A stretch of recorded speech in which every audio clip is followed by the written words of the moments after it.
अस्सलाम वालेकुम, कैसे हैं आप सब? Welcome to Uzma food secret. तो मैं यहाँ पे बनाने लगी हूँ चिकन वाइट हांडी, जिसको चिकन रेशमी चिकन भी कहा जाता है। चलें जी रेसिपी स्टार्ट करते हैं। 1 कप मैंने ले लिया है ऑयल का। ऑयल इसमें ज़्यादा जाएगा, बाद में आप इसको निकाल भी सकते हैं, लेकिन ये ज़्यादा ऑयल में अच्छा बनता है। यहाँ पे मैंने ले लिया है जी 1 किलो चिकन बोनलेस। आप मिक्स चिकन भी इस्तेमाल कर सकते हैं, उसकी भी हांडी बनाई जा सकती है। जैसे ही चिकन का कलर चेंज होगा, इसमें मैं ऐड कर दूँगी 1 कप दही का। इसको ढक के पका लूँगी। तकरीबन 5 से 10 मिनट इसको हल्की आंच पे मैंने रखा था। उसके बाद जी मैंने इसमें ऐड किया है अदरक लहसुन का पेस्ट 1 चम्मच। इस स्टेप पे अदरक लहसुन का पेस्ट शामिल करने से सारे चिकन में बहुत अच्छी इसकी खुशबू आती है।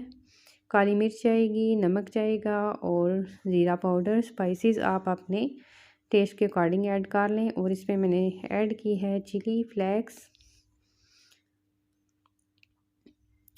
और यहाँ पे मैंने ऐड किया है तकरीबन 2 कप के लगभग घर की जो मलाई होती है क्रीम, वो आप चाहें तो टेट्रा पैक भी इस्तेमाल कर सकते हैं।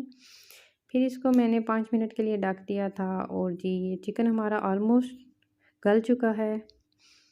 उसके बाद जी मैंने इसमें शिमला मिर्च ऐड की है क्यूब्स में कटी हुई। ये इसमें फ्लेवर भी इसको बढ़ाती है और इसकी खूबसूरती को भी बढ़ाती है। एंड पे मैंने सब्ज़ मिर्च और धनिया ऐड करके इसको गार्निश कर दिया है। ले जी झटपट से हमारी हांडी रेडी है। रेसिपी अच्छी लगे तो लाइक शेयर और कमेंट करना मत भूलिएगा। अल्लाह हाफिज़।